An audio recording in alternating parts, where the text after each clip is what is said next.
to do a quick little exercise before we begin. I want everybody to close their eyes. Everybody just close your eyes. Go ahead, close your eyes. Yeah. Now think about your happiest memory. It could be Disneyland or McDonald's, whatever you think is the happiest thing you ever had. And now think about how that feels. And I want to tell you how I feel about my happiest memory. And that was when, a few years ago, I went to a music festival, Coachella. By the way, you can open your eyes now. It's okay. I went to Coachella a few years ago, and it was the happiest experience of my life. I want to tell you about how it felt. Now, it's a 3-day festival full of my favorite bands, favorite music. And the first day I went, it was just so much fun. I had a good time. I did some dancing, and I was drinking some alcohol and doing the fun things that people do.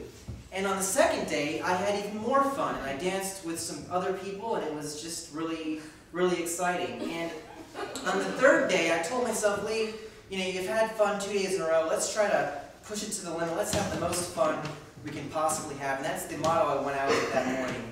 And what I decided to do was I left my friends. I was with them the whole time, the whole weekend. They were kind of getting boring to me, so I decided to go off and venture off on my own and have my own fun, have my own little adventure. And that's what I did. And, you know, I decided to go to one of these, one of the stages at the festival. And one of these stages was this electronic dance music festival tent. A lot of lights, a lot of dance music, a lot of fun stuff. So I ended up going into this tent and I started dancing with people. And then I realized it started to get really, really, really hot in there. And I looked up and I noticed that the lights, they weren't actually lights. They were these like heat lamps. And I realized that the temperature inside of this giant music tent was getting hotter and hotter, and it got so hot that I had to leave, and I ran out.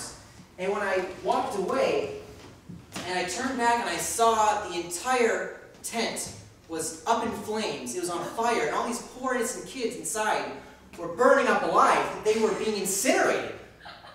I mean, have any of you ever seen what it's like to watch innocent rave kids being burned and dying by the thousands? I mean, it's...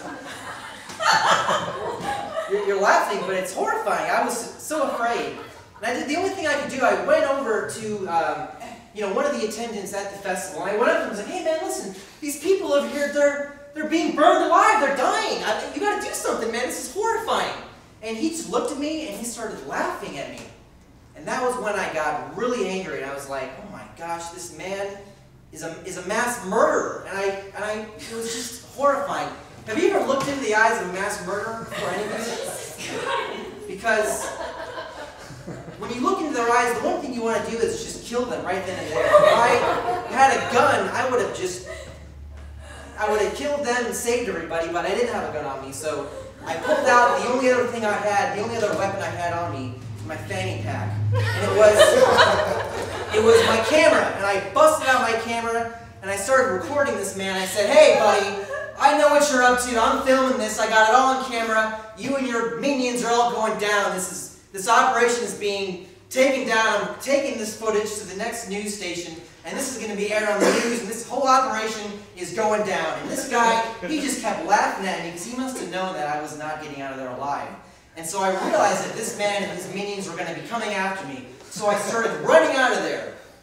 And I was running for dear life, and they were chasing me. These people, there was a whole operation, I think it was the CIA or the government or something involved, trying to kill these poor kids. And they were chasing after me. They were trying to get my camera off of me, because that was the evidence I had against them, So I was running, and they must have had some kind of like, I don't know if you're familiar with like electronic harassment, but they were like sending microwave beams at me, and they were boiling, my bladder was burning. I don't know how they were doing this, but it was fucked up.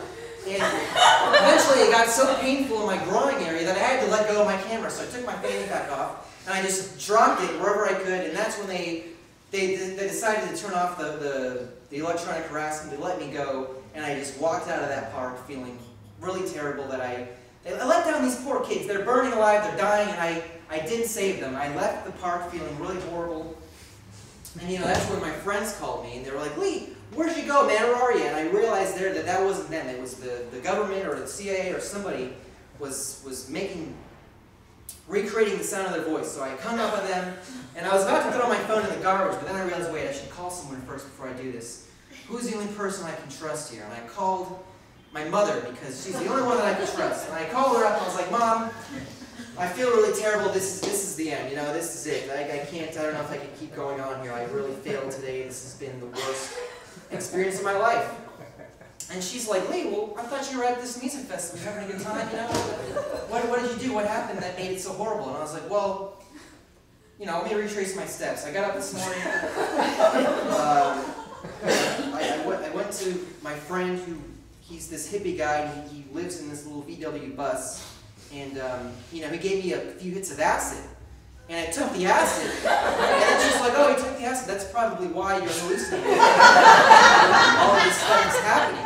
And I was like, oh my gosh, you're right. It was the people weren't dying. It was just the acid. It was like, I felt so relieved that there really weren't people after me and I wasn't being stalked. I am so happy that no one was dying and there weren't any mass murders. There was no Holocaust happening that day, so I was very relieved. And so yeah, that was my story about the acid. But I realized a very, very valuable lesson that day that, you know, you can't let fear control your life. And the acid made me realize that because it brought up all my fears about the government and about how they were trying to kidnap me and sexually molest me and that kind of stuff. I didn't like that.